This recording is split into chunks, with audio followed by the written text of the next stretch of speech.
صحیح بخاری حدیث نمبر 90۔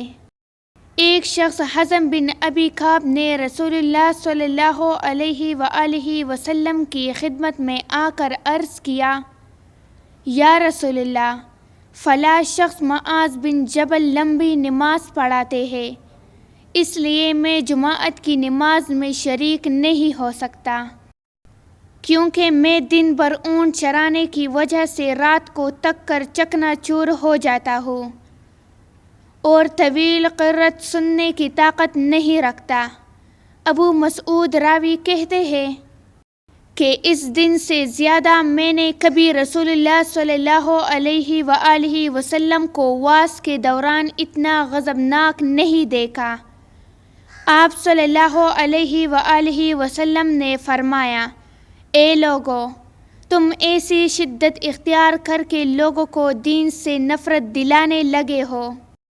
سن لو، جو شخص لوگوں کو نماز پڑھائے تو وہ ہلکی پڑھائے، کیونکہ ان میں بیمار، کمزور اور حاجت والے سب ہی قسم کے لوگ ہوتے ہیں۔ صحیح بخاری حدیث نمبر 91۔ ایک شخص عمیر یا بلال نے رسول اللہ صلی اللہ علیہ وآلہ وسلم سے پڑی ہوئی چیز کے بارے میں دریافت کیا۔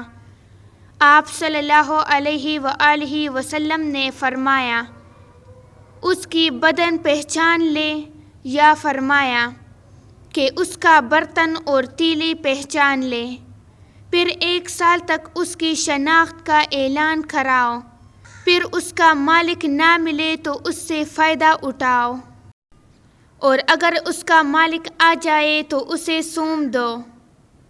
اس نے پوچھا کہ اچھا گمشدہ اونٹ کے بارے میں کیا حکم ہے؟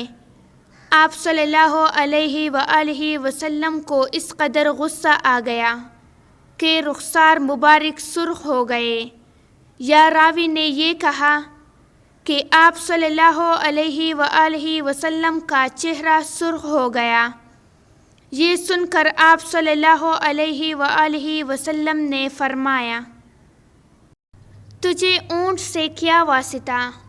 اس کے ساتھ خود اس کی مشک ہے اور اس کے پاؤں کے سم ہے، وہ خود پانی پر پہنچے گا اور خود پی لے گا اور خود درخت پر چرے گا، لہٰذا اسے چھوڑ دو یہاں تک کہ اس کا مالک مل جائے۔ اس نے کہا کہ اچھا گمشدہ بکری کے بارے میں کیا ارشاد ہے؟ آپ صلی اللہ علیہ وآلہ وسلم نے فرمایا، وہ تیری ہے یا تیرے بھائی کی، ورنہ بھیڑیے کی غذا ہے۔